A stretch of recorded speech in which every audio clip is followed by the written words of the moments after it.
Working student na si Bernard Jude Borja Alias ang nagbahagi ng kanyang 4 na taong paglalakbay mula sa paghahanap ng pang-araw-araw na gastusin hanggang sa pagtatapos bilang cum laude sa Central Luzon State University.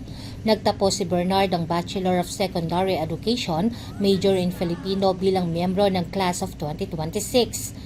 Pagbabahagi ni Bernard sa kanyang Facebook, noong 2022, nagpasya siyang maghanap ng trabaho upang matustusan ang kanyang pag-aaral. Matapos ang mahabang paghihintay sa proseso ng aplikasyon, natanggap siya sa isang fast food chain sa San Jose City. Ayon kay Bernard, hindi naging madali ang pagkuha ng mga kinakailangang dokumento para sa trabaho. Gayunpaman, nakahanap siya ng paraan upang makumpleto ang mga ito. Sa tulong ng kinita niya mula sa mga referral sa isang app, naipon niya ang perang ginamit para sa kanyang employment requirements. October 2022 na-deploy siya sa trabaho. Inakalang 6 na buwan lamang siyang mananatili doon, subalit umabot ito ng halos 4 na taon. Sa loob ng kanyang pananatili sa kolehiyo, kinailangan niyang hatiin ang oras sa pagitan ng pag-aaral at pagtatrabaho. Dumaan siya sa mga gabing kulang sa tulog at mga umagang puno ng pangamba. Bukod dito, nakaranas din siya ng mga panahong nahirapan siyang pagsabayin ng 2 responsibilidad. Gayunpaman, hindi siya sumuko sa kabila ng mga pagsubok. Nagpatuloy siya upang makamit ang kanyang mga pangarap sa buhay.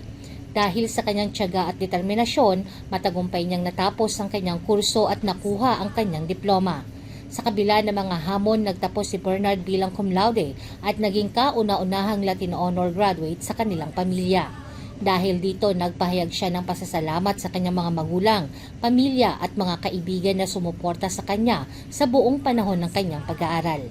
Pinasalamatan din niya ang kanyang naging trabaho na naging daan para masuportahan niya ang kanyang pag-aaral.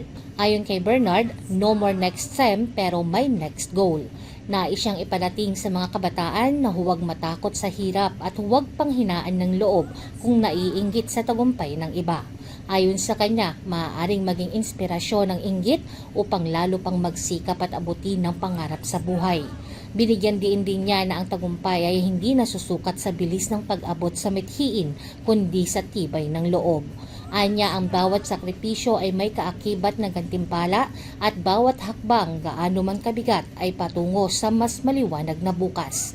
Para kay Bernard, ang tagumpay ay hindi lamang tungkol sa diploma o pagkakaroon ng trabaho, kundi paglago bilang tao. Jovelyn Astrero para sa Balitang Unang Sigaw.